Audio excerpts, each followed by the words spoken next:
தேர்தல் முடிவுக்கு முன்னாடியே திருச்செந்தூர்ல சத்ரு சம்ஹார யாகம். உங்களுடைய இந்த யாகம் எதுக்காக? மே 4ஆம் தேதி ரிசல்ட் அறிவிக்கிற அன்னைக்கே வந்துட்டு தமிழ்நாட்டை விட்டு எஸ்கேப் ஆகிறதுக்கு டிக்கெட்டும் போட்டாச்சு.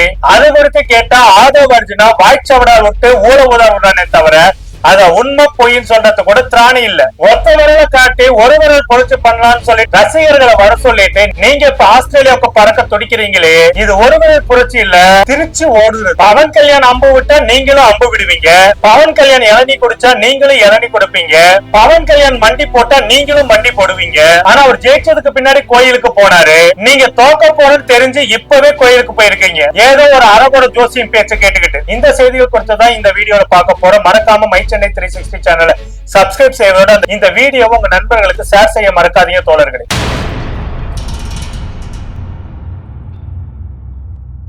மை சென்னை 360 தோழர்களுக்கு வணக்கம். நான் உங்கள் கல்கி கோபிநாத். தமிழ்நாட்டுல இந்தியாவே பார்க்காத புரட்சி, 85% ஓட்டு பதிவு.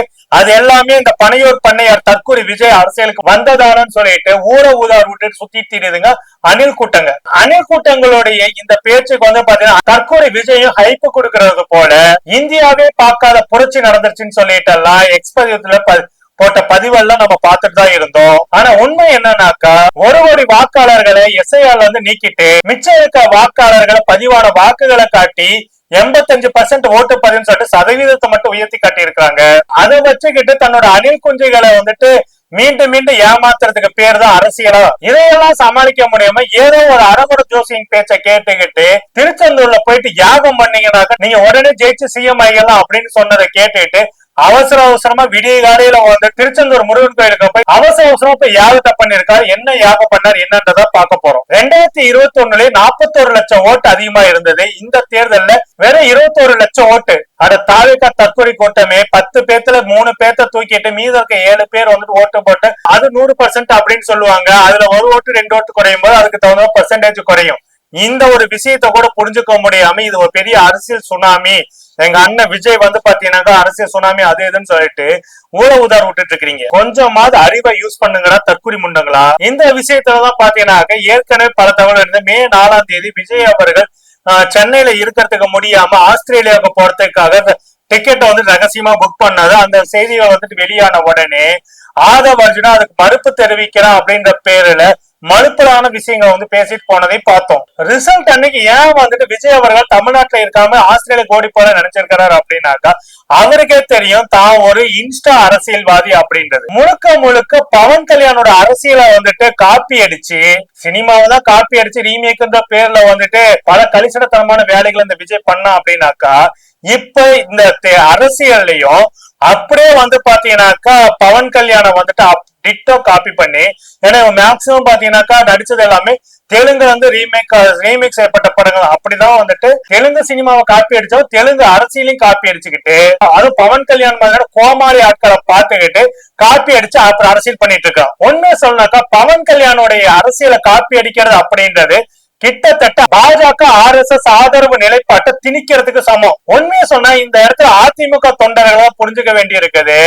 விஜய் வந்துட்டு அவங்களுடைய ஓட்டுகளை வந்து பிரிக்கிறதுக்கு வந்த ஒரு ஸ்லோ பாய்சன். ஏன்னா அதிமுக வந்துட்டு என்னன்னாக்கா எப்படி தொங்கு சட்டமன்றம் வந்துடும், அதிமுக தொண்டர் தரப்ப என்ன பேசுவாங்க, தொங்கு சட்டமன்றம் தான் வரதுக்கான வாய்ப்பு இருக்கு. அப்ப வந்து பாத்தீங்கன்னாக்கா ஆந்திரா ஸ்டைல்ல வந்துட்டு ஐயா சந்திரபாபு எப்படி வந்துட்டு ஆந்திராவுடைய முதலமைச்சராகவும் தருதல பவன் கல்யாண் வந்துட்டு எப்படி ஆந்திரா துணை முதல்வர் ஆடும், அதே போல டிட்டோவா வந்துட்டு தமிழ்நாட்டு அரசியல்ல எடப்பாடி பழனிசாமி முதல்வராகவும் தருதல விஜய் வந்துட்டு துணை முதலமைச்சராகவும் ஆகல. டிட்டோ அப்படியே பவன் கல்யாண் காப்பி அப்படின்ற கணக்குல வந்துட்டு அதிமுக தொண்டர்கள் வந்துட்டு நினைச்சிட்டு இருக்கிறாங்க.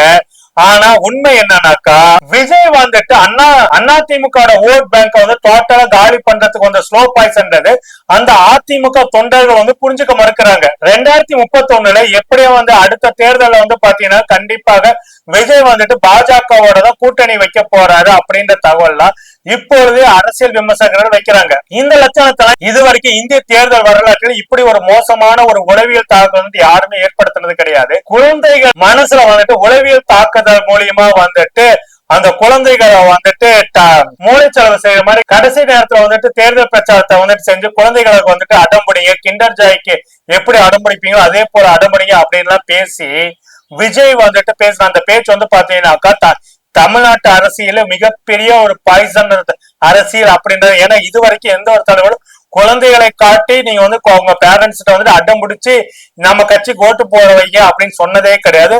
இதை வந்துட்டு இந்திய உலக அரசியலே விஜய் வந்து இந்த மோசமான ஒரு உளவியல் ரீதியான தாக்குதலை வந்துட்டு ஓட்டு அரசியலுக்காக எச்சப்புறப்புக்காக இந்த மாதிரி செஞ்சிருக்கான்னு சொல்ல முடியும். உண்மையை சொல்லனாக்கா விஜயோடைய இந்த மட்ட ரகமான உளவியல் தாக்குதல் அரசியலால இன்னைக்கு வந்துட்டு நடுத்தர வீடுகள்ல இருக்கக்கூடிய குழந்தைகள் தான் வந்துட்டு பாத்தீங்கன்னா ஒரு சைக்கோ தனமான கிட்டத்தட்ட சில பேரண்ட்ஸே வந்துட்டு அந்த குழந்தைகளை சைக்கோவா அந்த மாதிரி வந்துட்டு அடம்பிடிக்க மாதிரி வீடியோக்களை எடுத்து விடுற மாதிரியான வேலைகளை இந்த வியூஸ் பைத்த கிட்டத்தட்ட ஒரு பைத்தியக்கார மனநிலையை வந்துட்டு உருவாக்கி வச்சிருக்கிறார் விஜய் அப்படின்னு தான் பார்க்க முடியுது. நினைச்சு பாருங்க, எந்த ஒரு சினிமா நடிகரோட பிள்ளையாவது இவன் இருக்க அதே சினிமா ஃபீல்ல இவனுடைய நண்பர்கள் அந்த சஞ்சீவ் இவனா இருக்கா இல்லைங்களா, இவனோட பிள்ளைங்க யாராவது வந்துட்டு இந்த மாதிரி விஜய்க்கு ஓட்டு போடுங்க அப்படின்னு சொல்லிட்டு அழுதுகிட்டு என்னைக்காவது வந்துட்டு பேசி வீடியோ போட்டிருக்காங்களா? ஏன் போடல? இவனுடைய டார்கெட் பிஜேபி ஆர்எஸ்எஸ் எப்படி வந்துட்டு ஏழை எளிய நடுத்தர குடும்பத்தை டார்கெட் பண்ணி அந்த பிள்ளைகளோட எதிர்காலத்தை காவு வாங்குதோ அதே போலதான் விஜயும் வந்துட்டு பாத்தீங்கன்னா ஏழை எளிய நடுத்தர வீட்டு குழந்தைகளை வந்துட்டு இப்போதே டார்கெட் பண்ணி அவங்க வந்து ஒரு விதமான உளவியல் தாக்குதலுக்கு ஆளாக்கணும். உண்மையை சொன்னாக்க மே 4ஆம் தேதி எலெக்ஷன் ரிசல்ட் எப்படி வருது என்னன்னு தெரியல. எலெக்ஷன் ரிசல்ட் வந்துட்டு ஒருவேளை தாவேக்காவுக்கு மிகப்பெரிய பாதகத்தை ஏற்படுத்த அப்படின்னாக்கா அந்த ஒரு செயல் வந்து பாத்தீங்கன்னாக்கா தமிழ்நாட்டில் இருக்கக்கூடிய குழந்தைகளோட விஷயத்தை வந்து அளவுக்கு வந்துட்டு பாதிப்பை ஏற்படுத்தும்ன்றது நினைச்சாலே இப்பொழுது பயமா இருக்கு. இந்த லட்சணத்துல மும்பை மற்றும் கொல்கத்தால இருக்கக்கூடிய ஜோதிடர்கள் சொன்னாங்க அப்படின்னு சொல்லிட்டு அவசர அவசரமா திருச்செந்தூருக்கு போய் சத்ரு சம்ஹார யாகத்தை வந்து நடத்திட்டு வந்திருக்கா நேத்திக்கு. ஏன்னா 2027 2028 வந்து பாத்தீங்கன்னாக்கா விஜய்க்கு வந்துட்டு மிகப்பெரிய சட்டபூர்வமான பிரச்சனை லீகல் இஷ்யூஸ் எல்லாம் வரப்போகுது.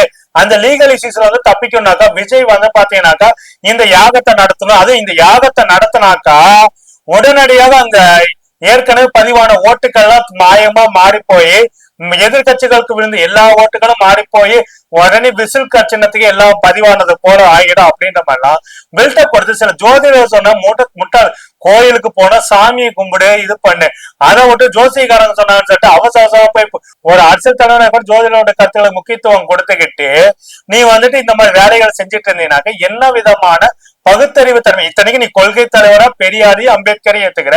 அப்படி ஏத்திருக்கும் போது பாத்தீங்கன்னா பெரியாரு அம்பேத்கரை ஏத்த ஒருத்தன் இந்த மாதிரி ஜோதிடர்கள் சொன்னாங்கன்னு சொல்லிட்டு கொஞ்சம் கூட புத்தியை தீட்டாம நீ வந்துட்டு போய் கோயில போயிட்டு சத்ரு சம்ஹார யாகம் பண்ணினாக்க நீ என்ன மாதிரியான கேரக்டர்? பெரியார் அம்பேத்கர் இவங்களை எல்லாம் வந்துட்டு வெறும் போட்டோவை காட்டி ஓட்டு வாங்கலாம்னு நினைச்சிட்டு இருக்கிற.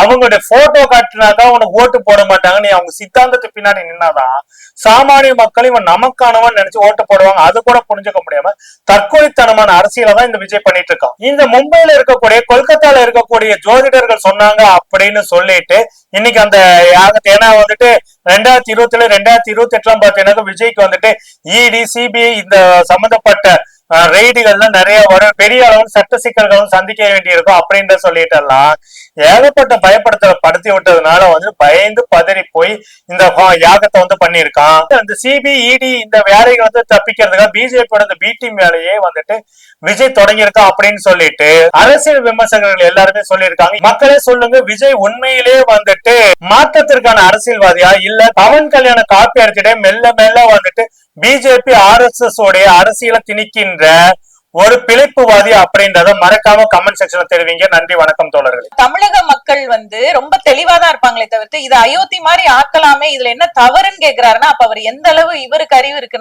நயினார் நாகேந்திரன் அவர்களுக்குன்னு இதுலயே மக்கள் தெளிவா புரிஞ்சிருப்பாங்க. அப்ப நீங்க என்ன சொல்ல வரீங்க? நேரடியா நாங்க அப்படிதான் பண்ணுவோம், நாங்க பிஜேபியை உள்ள நுழைக்கிறதுக்கு RSS மூலமா எல்லா காரியங்களையும் நாங்க இதெல்லாம் வந்து ஒரு சின்ன சின்ன விஷயங்கள் அப்படியே குட்டி குட்டியா அரிச்சு அப்படியே பெரிய பூதாகரமா ஆக்கி அதுல ஒரு சந்தோஷப்படுறதுதான் பிஜேபியோட நோக்கம். என்னன்னா தமிழக மக்களுடைய நிம்மதியை கெடுக்கும்.